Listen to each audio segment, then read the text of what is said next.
তারা কি পাবে না? রাসূলের শাফাত পাবে। বেদাত আবার কোন কোন জিনিস কোরআন নাই হাদিসে নাই, এমন জিনিস নিজে মন বানাইয়া ইসলামের নামে চালাতে ইবাদত মনে করার নাম হলো রাসূলের রোজায় যারা গেছেন দেখছেন আগর নাই, আগরবাতি নাই, মোমবাতি নাই, টাকার বাক্স নাই, কথা বলে না। কিন্তু আমাদের দেশে দেখলাম ল্যাংটা বাবা, জোরালা বাবা, সালা বাবা, কত বাবা কোন জায়গায় মহিলা পুষতে রয়েছে, ধরে যায় না, রাস্তার লাগে গাইয়া আছে, বড় একটা দান বাক্স বানায় আছে। পরের দিন থেকে মোমবাতি, আগরবাতি, টাকার বাক্স শুরু হয়েছে। খাজার নামে মাজার দিয়া দেখায় যারা খাজার শান, দিনে করে বন্ডামি আর রাত্রে মারে গাছায় টান আছে কি নাই? দাড়ি টুপি নাই কবদের, আছে কিছু চুল, নাম দিয়েছে ওরা আবার আশেকে রসুল, নাম দিয়েছে ওরা আবার আশেকে রসুল। ঠিকই ঠিক না? কোরআন হাদিস পড়ে না কো, নামাজ রোজা রাখে না কো, পড়ে না তো আল কোরআন, দিনে করে বন্ডামি আর রাত্রে মারে। ওই গ্রুপের লোক আছেন নাকি? থাকলে ঠিক হয়ে যান ভাই, আপনার বন্ধু, আমি কিন্তু শত্রু না। কথাগুলো ধরায় দেই মজার সাথে, যাতে করে হৃদয়তে এসে যায়। চিল্লায় বলেন ঠিক কিনা? ওই জাতের মাজার পূজারী কিছু আলেম আছে, আলেম নামধারী আলেম, ওরা দেখবেন ওই দলে ভর্তি করার জন্য বলবে ল্যাংটা বাবার কত কিছু আছে তোমরা তাহা জানো না। কি কয় না বাবাই তাদের এমন গুণী, মুইটা বাবা লয় না পানি, হলওয়ালা ভণ্ডামি তার পর্দার ভিতর, ফেরেশতারা গর্জো মারবে কবরের ভিতর। বাবারে ফেরেশতারা গর্জো মারবে কবরের ভিতর। চিল্লা বলেন ঠিক কিনা? এরা আবার কয় কি জানেননি? কি আমার কাতিবিন রোজ হাসরের দিন আল্লাহর কাছে যদি করে অভিযোগ, আমি বলবো দুনিয়ায় ছিলাম ল্যাংটা বাবার লোক। কার লোক? ল্যাংটা বাবার লোক বললে কি পার পাওয়া যাইব? কবরে যদি বলো ল্যাংটা বাবা, তাহলে বুঝতে হবে তুই পাগলের দল। কারণ ল্যাংটা থাকে দুই শ্রেণীর মানুষ, যারা ছোট্ট বাবু প্যান্ট পড়তে পারে, কিছু পড়তে পারে, ওরা থাকে ল্যাংটা। জোরে বলে থাকে। আর আমাদের সমাজের ল্যাংটা থাকে কারা? যারা পাগলের দল। জোরে বলেন পাগলের দল। ওরা ল্যাংটা থাকে কাপড় রাখতে চায়। তাহলে বুঝতে হবে যারা এই কথা বলে তারা ওরা পাগলের দলে ভর্তি হতে চায়। আর লম্বা কথা বললাম না, সামনে চলেন। 3 নাম্বার হাকিম ও জালিম, জালেম বাদশাহ যারা হবে তারা রাসূলের শাফাত পাবে না। দেখেছেন ফিরআউনের সুবাই সুবাই মারছে জুলুম করার কারণে, আর বিভিন্ন আগে মরছে। আমার ভাইরা এরকম ভাবে বিছানায় 15 দিন শুয়ে রয়েছে, 15 দিন অসুস্থ হয়ে গেছে, তারপরে মরছে। আর এখন পড়ছে আর মরছে, ঠিক না? ধরার সিস্টেম ভিন্ন, মরার সিস্টেম ভিন্ন। ওই জামানায় ধরছে ফিরআউনদের পানি দিয়া, এই জামানার জালেমরে ধরছে হেলিকপ্টার দিয়া। বন্ধুরে জালেম যারা জুলুম করে আল্লাহ পাক ছাড় দেন, কিন্তু ছেড়ে। তাহলে খালি বাদশাহ জালেম হইলে তাকে ছাড় দিব না, বাকি আমরা ছাড় পাওয়া যাবো। জালেম স্বামী আছে, টাইম তো আমার হইল না।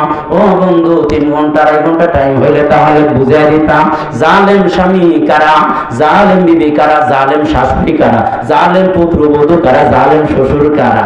যারা যেরকম জালেম হইবারে, জালেম ভাই কারা, জালেম বাবা কারা, যারা জালেম হবে রাসূলের শাফাত তারা পাবে।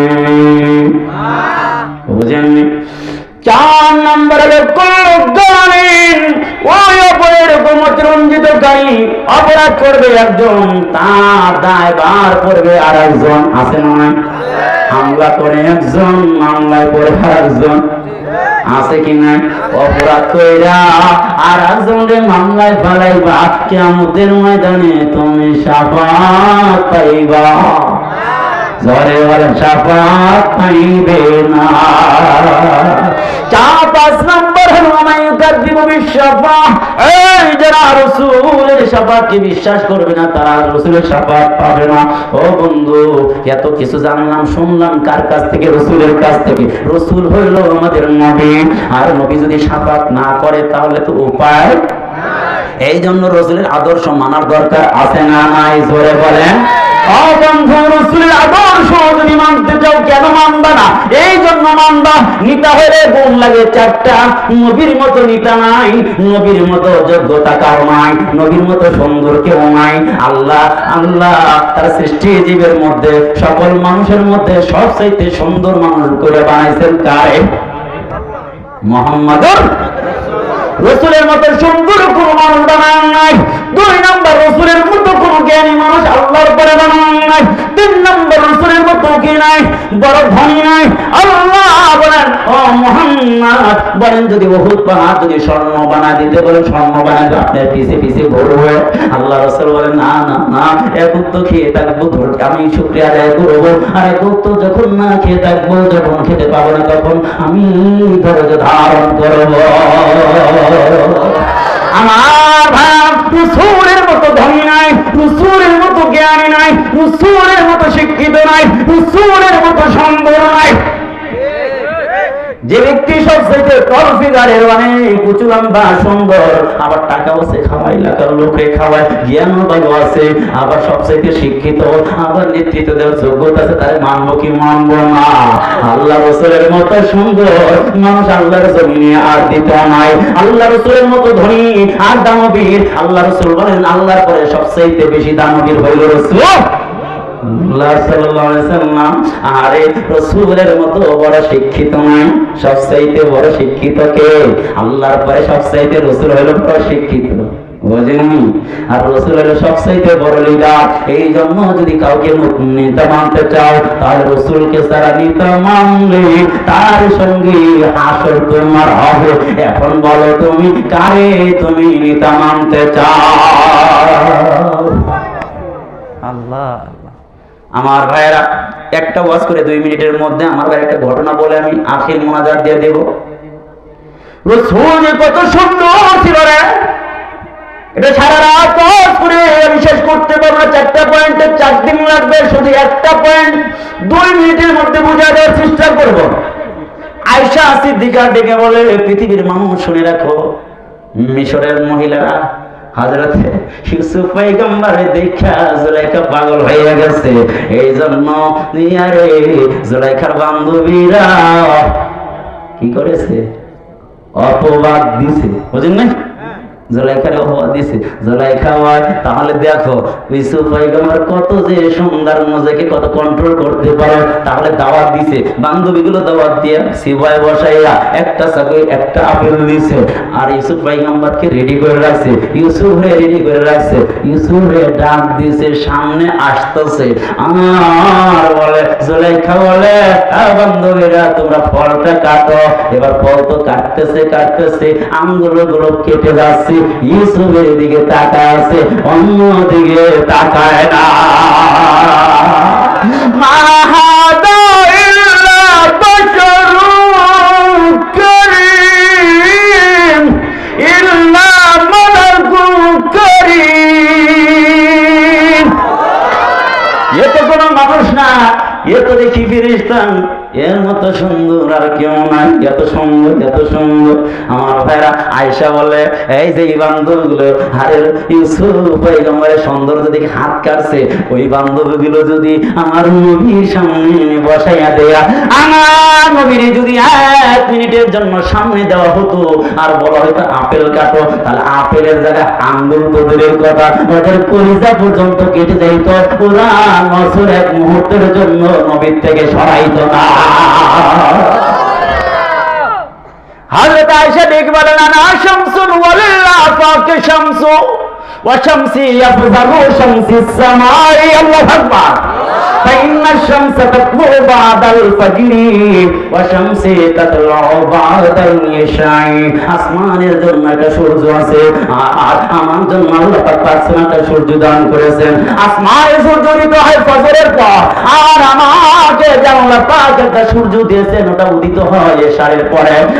আর বলে রাসূল যখন ইশারের নামাজ পড়ে আমার হুজরা খানায় যখন ঢুকে যায়, আল্লাহ রাসূলের চেহারার আলোতে ঘর আলোকিত হয়ে যায়। আর এগুলোর ওয়াকিয়া আছে, বলার টাইম আমার না। আমার ভাই হযরত আনাস রাদিয়াল্লাহু আনহু বলেন, একটা ছোট্ট ওয়াকিয়া বলি। হযরত আনাস বলে খাদামতুন নবী সাল্লাল্লাহু আলাইহি ওয়াসাল্লাম আশারা সানাত। হযরত আনাস বলেন আমি রাসূলের খেদমত করেছি 10 বছর। কয় বছর? কোন নেতা যদি গাড়ি চালায় 1 বছর মার খাইবে কোন পক্ষে 10 বার? কথা পায় না। কোন রাখা কোন মালিকের যদি বাড়ির কাজ করে ধমক খাইবে কোন পক্ষে 100 বার? এইটা এর করলে কি লড়াই, এর করলে কি এটা করছ না কি লাগে? হযরত আনাস বলেন এমন মহামানব আল্লাহ নবী আমার মানুষ, আমি 10 বছর খেদমত করেছি। রাসূল জীবনে বলেন না লিমা ফালতা, এই কাজটা কেন করলা, কেন এই কাজটা করো নাই? জীবনে রাসূল বলেন নাই। বলেন সব কাজ কি মন মতো হইছে? হয় নাই। তারপরে রাসূল কিছু কেমন মানুষ ছিলেন, কেমন নেতা। হযরত আনাস দিকে বলে দুনিয়ার মানুষরে আল্লাহর নবীকে একদিন দেখলাম, আল্লাহর নবী পাথর উঠাইতেছে, পাথর উঠাইতেছে, আমি পিছনে গেলাম। আমি সবাই রাসূলুল্লাহ কেন পাথরগুলো উঠাইতেছেন? রাসূলুল্লাহ সাল্লাল্লাহু আলাইহি ওয়াসাল্লাম বলে আনাস রে, আমার খোদার যন্ত্রণার কারণে ঘরের মধ্যে 3 দিন যাবত চুলা জ্বলে না, এই জন্য পিঠের মধ্যে ধমধম করে প্রচন্ড ক্ষুধার জ্বালায় সহ্য হয় না। এই জন্য ছোট ছোট নুড়ি পাথরগুলো, ঠান্ডা পাথরগুলো যখন পেটে লাগাই ধরে রাখি তখন ভালো লাগে। হযরত আনাস সঙ্গে সঙ্গে সুন্নাত আদায় করার জন্য পাথর তোলা আরম্ভ করলেন। আল্লাহু আকবার বলে পাথরগুলো উঠাইয়া পেটের লগে বাঁধলেন। আনাস কাঁদতে কাঁদতে বাড়িতে চলে গেছে। যখন বাড়িতে চলে গেছে, বলেন দেখি কোন সন্তান কেউ যদি বাড়িতে যায়, আমার ভাইরা বিবি দেখবেন তার হাতের দিকে তাকায় থাকে, সন্তান তার হাতের দিকে তাকায় থাকে, শুধুমাত্র এক বিচারি সন্তানের চেহারা দিকে তাকায় থাকে। জোরে বলেন ঠিক কিনা? সন্তান যখন ঘরে যায় তখন দেখবেন মা সর্বপ্রথম চেহারা দিয়ে তাকা বলে বাবা কোন সময় রওনা দিছো, কোন সময় খাইছো? আরে তাড়াতাড়ি খাবারটা রেডি করে। আনাসের মা আরে রাসূল আনাসের চেহারা দেখা আনাসের মা আফসোস করতেছে, বলতেছে আনাস রে কেন তোমার চেহারাটা তো মলিন দেখা যায়, তোমার চেহারাটা তো কোনো মলিন। আনাস ঘরের মধ্যে ঢুকে গেল, আনাস ঘরের মধ্যে ঢুকে গিয়ে শুয়ে পড়ছে। আর পাঞ্জাবিটা যখন উঠা ফেলছে আনাসের মা আনাসের পেটের অবস্থা দেখে 2 চোখের পানি জড় জড় করে ছেড়ে দিয়েছে। ও বন্ধু, নবীর জীবনী শুই না যারা আবেগে চোখের পানি ধরে রাখতে পারো না, যারা দিলটাকে নরম করে দিবে চোখের পানি ঝরাইবা, যারা নবীর মায়ার মহব্বত নিয়ে শুনবা আর নবীর মহব্বত আর পাগল করা হয়ে যাইবা, কিয়ামতের ময়দানে তোমার রাইখা রাসূল কখনো জান্নাতে যাবে না। বন্ধু, আনাসের মা আনাসের পেট দেখা পাথর দিকে চোখের পানি জড় জড় করে ছেড়ে কান্দে বলে আনাস রে তুমি খাও না, তোর চেহারাটা বলি দেখা যায়। কয়েকটা খেজুর সামনে দিয়ে পানি দিয়ে বলেন বাবা তুমি তাড়াতাড়ি খাও। আনাস ডেকে বলেন ও মা তুমি আমার মা, আমার মা বাবা থাকার কারণে আমার চেহারাটা মলিন দেখা যায়, তুমি আদর করতেছো, তুমি খাবার আমার সামনে দিয়ে নাও, খাওয়ার জন্য বললা, কিন্তু আমি এমন নবীর দরবার থেকে আসলাম যে নবীর মা এই নবীর বাবা নবী যখন মাতৃভূতায় আসছে আমার নবী সিরিয়াস সবর করার জন্য ব্যবসা করার জন্য যখন যা আল্লাহ টান দিয়ে দুনিয়া থেকে উঠে দিয়েছে, আমার নবী যায় সহপাঠীদের কাছে সাথে খেলার জন্য যায়, বিকাল হইলে সন্ধ্যা হইলে আমার নবীজির বন্ধুদেরকে বাবা মা কোলে তুলে নেয়। সন্ধ্যাবেলা নবীর সাথীদেরকে করে তুলে নেয়, বাবা বলে এই করে নিয়ে কাঁধে তুলে নেয়, চুমু খায়। নবী অবস্থা দেখেন, নবী দিলের মধ্যে বড় কষ্ট, আমার বাবা কই গেছে, আমার বাবা তো জীবনে আমাকে কোলে নিল না, আমার চুমু দিল না, বাবা বলল না। এবার বিকাল বেলা রাসূল ছোট্ট নবী মাসুম বেগুনা আমার ভাইরা মুহাম্মদ রাসূলুল্লাহ সাল্লাল্লাহু আলাইহি ওয়াসাল্লাম যখন শিশু, আমার ভাই কৈশোর, হাঁটাহাঁটি করতে পারে, দৌড়াদৌড়ি করতে পারে। এবার নবীর মায়ের কাছে গিয়ে দেখে বলে ও মা, আমার বাবার জীবনে দেখলাম না, তুমি বলো ব্যবসা করার জন্য গেছে, আমার বাবা কি কোনোদিন ফিরে আসবে না, আমার বাবা কি আমারে আব্বু বলে ডাকবে না, আমারে কি চুম্বন করবে না, আমারে কি কোলে নিবে না। এই কথা বলার পরে মা মুখটা ঘুরাইয়া অন্যদিকে ঘুরাইয়া জর্জর করে পানি ছেড়ে দেয়। বন্ধুরা, মা কেন কান্না করে? শিশু নবী তো বোঝে না, কারণ পুরানো ব্যথা বেদনা নবী মুহাম্মদের মুখের কারণে জাগ্রত হয়ে গেছে। এই জন্য আমরা না মাথা ঘুরাইয়া চোখের পানি ছেড়ে দিয়ে কান্দে। আমার ভাইরা শিশু নবী মায়ের কাছে খুলে বসে বলে, মা তুমি কাঁদো কেন? বাবার কথা বললে তুমি কাঁদো কেন? আমারে বাবার কাছে নিয়ে যাইব না। আমিনা এবার শিশু নবী মুহাম্মদকে কোলে নিয়ে আব্দুল মুত্তালিবের কাছে চলে গেছে। ও বাবা, দেখেন আপনার নাতি কি বলে। এবার আব্দুল মুত্তালিব ডেকে বললেন, মুহাম্মদ ও নাতি ভাই তুমি কি বলো দেখি, বলো দেখি। এবার বলে, আমার বাবা কি কোনদিন আমারে কোলে নিবা না? তোমার আদর তো পাইলাম ঠিক আছে, কিন্তু আমার বাবার মহব্বত আর আদর ভালোবাসা কোনদিন পাইলাম না। এই কথা বলার পর আব্দুল মুত্তালিব চোখের পানি ছেড়ে দেয়। এবার আব্দুল মুত্তালিব ডেকে বলে, মা আমিনা রে, তাড়াতাড়ি উম্মে আইমানকে নিয়ে মুহাম্মদ রে নিয়ে আব্দুল্লাহর কাছে একটু নিয়ে যাও, একটু ঘুরে আনিয়ে এসো, কবরটা দেখাই দিয়ে আসো। আমার ভাইরা আব্দুল্লাহ আরে আমিনা মুহাম্মদ সাল্লাল্লাহু আলাইহি ওয়াসাল্লামকে শিশু নবীকে কোলে নিয়ে উটের উপর উঠে ওই উম্মে আইমান সহ গেছেন।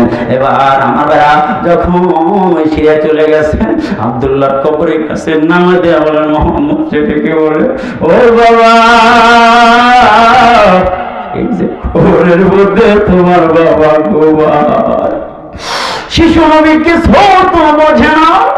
আমার নবী ডেকে বলবো, বাবা তুমি কি আমারে কোলে নিবা না? তুমি কি মাটির ভিতর থেকে উঠবে না? বলেন দেখি, ধরেন কথা যদি ছোট বাচ্চার মুখে যদি বিধবা নারী শোনে তাহলে কি কষ্ট লাগে কি লাগে না?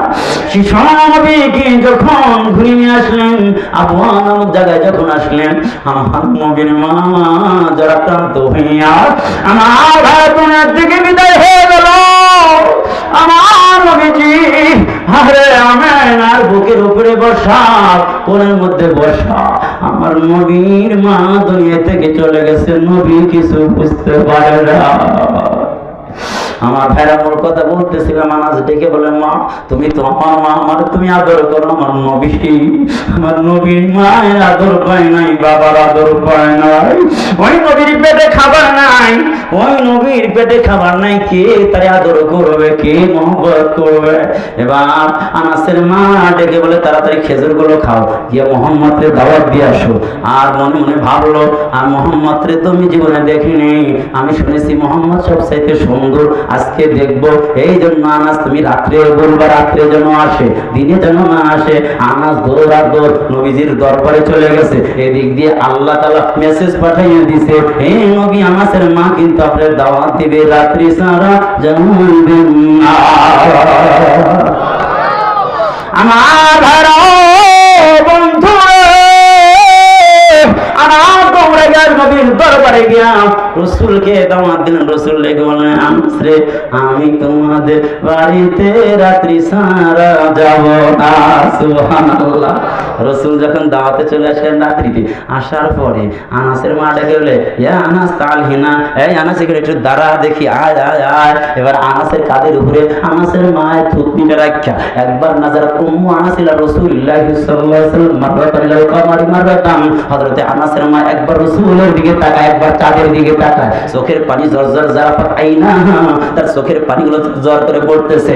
আনাস চোখের পানি গরম পানি পাইয়া ডেকে বলে, ইয়া উম্মি লিমা জবাব কি? ও মা তুমি কাঁদো কেন? কাঁদো কেন? কাঁদো কেন? কারণটা কি? নবী মোহাম্মদকে দেখে কি তোমার খারাপ লাগছে নাকি? কাঁদো কেন? কাঁদো কেন? এবার আনাসের মা ডেকে বলে, আনাস রে, জীবনে শুনেছিলাম মোহাম্মদের চেয়ে সুন্দর মানুষ নাই, আমি তা আজকে বাস্তবে দেখলাম। একবার নবী মোহাম্মদের চেহারার দিকে তাকাই, আবার চাঁদের দিকে তাকাই, দেখলাম চাঁদের মধ্যে দাগ আছে, স্পট আছে, আমার নবীর চেহারা চরিত্রে কোনো স্পট নাই। খাওয়া দাওয়া শেষে আনাসের মা ডেকে বলে, ইয়া রাসূলুল্লাহ আপনি একটু দোয়া করেন। আনাস সেজন্য একটু দোয়া করেন। আল্লাহ রাসূল ডেকে বলে, ও আনাসের মা তুমি একটু দোয়া করলে বারকাত হইল কোন সন্তানের জন্য। মা যদি দোয়া করে তাহলে ওই দোয়া আল্লাহ ব্যথা দেয় না, ঘুরে দেয় না। এই রাজমিস্ত্রি বাড়িতে বিল্ডিং নাই, কিন্তু বলেন হাজার বিল্ডিং বানাইতে পারে কিনা? মা যদি আল্লাহর ওলি নাও হয়, কিন্তু দোয়ার মাধ্যমে হাজারো সন্তানকে ওলি বানায় দিতে পারে কিনা? এই জন্য কোন খাজা বাবা না, কোন ন্যাংটা বাবা না, এই কারো কাছে না, বাবার কাছে আপেল নিয়ে যাও, মায়ের কাছে আপেল নিয়ে যাও, মায়ের কাছে ফল নিয়ে যাও, মার হাত ধরে তুমি মাপ চাও, যদি ভুল করে থাকো পা ধরে মাপ চাও, মাকে খুশি করো। আই রিদাল ওয়ালিদি ফি রিদাল রাব্বি, আই রিদাল ওয়ালিদি আই রিদাল রাব্বি ফি রিদাল ওয়ালিদি। সন্তানের মা বাবা সন্তুষ্টি হলো রবের সন্তুষ্টির মধ্যে নিহিত। অর্থাৎ তোমার বাবা যদি, মা যদি তোমার উপর সন্তুষ্ট থাকে, সন্তুষ্ট হবেন কে? সাখাতুর রাব্বি ফি সাখাতিল ওয়ালিদি। যদি তোমার মা বাবা অসন্তুষ্ট হয়, অসন্তুষ্ট হবে কে? ও বন্ধু, যখন তোমার পা দুইটা দাও, পা ধরে বলতে রাজি আছে। যার ঘরের মধ্যে মা আছে, জিন্দা একটা কাবা তার ঘরের মধ্যে আছে দোস্ত। আল্লাহু আকবার। কেউ যদি বাইতুল্লাহ জিয়ারত করে, দোয়া করে, উমরা হজ কবুল হতেও পারে, না হতে পারে, কিন্তু কোন সন্তান যদি মহব্বতের ভালোবাসা মা বাবার দিকে তাকায়, তাহলে ওই সন্তানের আমল নামায় কবুল হজের সব দিন লেগে দেন তিনি কে? এই জন্য বন্ধু তুমি জানো না, এই জানো না, তুমি যখন ছোট ছিলা, এখন বুড়া হয়ে গেছো, তোমার মা চিন্তা করছে দুপুরবেলা 2টা 3টা খাবার আছে অল্প, যদি খেয়ে ফেলি তাহলে সন্তান তো স্কুল থেকে সে পাবে না, এই জন্য নিজে না খাইয়ে তোমার জন্য রাখছে, তোমারে খাওয়াইছে, মানে না খেতে গেছে। বাবা হাটে গেলে, এই রিক্সা ভাড়া দিয়ে গেলে 10 টাকা বেশি লাগবে দেখে, এই জন্য হেঁটে হেঁটে যাই, তো 2 মাইল 10 মাইল পর্যন্ত হেঁটে যাইয়া আমার ভাইরা তুই তার 10টা 20টা টাকা বাঁচাইয়া তোমার আমার জন্য কিনে আসছে, মজা নিয়ে আসছে। আজ ওই সন্তানকে রেখে ওই মা বাবা বৃদ্ধ হয়ে গেছে, অনেকেরই মা বাবা দুনিয়া থেকে চলে গেছে। আরে যাদের মা নাই বাবা নাই, তাদের ইবাদতের একটা কারখানা দুনিয়া থেকে বন্ধ হয়ে গেছে। এই জন্য বলতেছিলাম ভাই, কাইফা তাকফুরুনা বিল্লাহি ওয়া কুনতুম আমওয়াতা, এই আয়াতকে যদি পুরো ব্যাখ্যা যদি লম্বা চড়া করতে যাই অনেক টাইম লাগতো। আমার ভাইয়ারা এতটুকু বুঝে আল্লাহ পাক অসংখ্য নিয়ামত দান করেছেন, শুকরিয়া আদায় করতে হবে, কুফরি করা যাবে। আর শুকরিয়া কিভাবে? আল্লাহর হুকুম মানতে হবে, কিভাবে? রসুলের তরিকা। আর যদি মানো, আর যদি আল্লাহ রসুলের পদ্ধতি গ্রহণ করো, সন্তুষ্ট হবে কে? তাহলে আমি ছিলাম দুনিয়া থেকে অন্য জগতে, অন্য জগৎ থেকে এই জগতে। আল্লাহ তাআলা বলেন আবার টান দিয়ে, সুম্মা ইউমীতুকুম, কবরের জগতে নিয়ে যাব, কবরের জগতে সুম্মা ইউহয়িকুম, আবার হাসরের জগতে নিয়ে যাব, হাসরের জগৎ থেকে তোমাকে সুম্মা ইলাইহি তুরজাউন, অর্থাৎ আমার কাছে হাসরের জগতে নিয়ে আসবো, এরপরে জান্নাতে দিয়ে দেব। সুবহানাল্লাহ। আল্লাহ পাক আমাদেরকে বুঝার এবং আমল করার তৌফিক দান করেন, আমিন। যতটুকু বুঝলাম অতটুকুর উপরে যতগুলো সহি সহি কথা হয়েছে, এই কথাগুলোর উপরে আমল করার তৌফিক দান করেন, আমিন।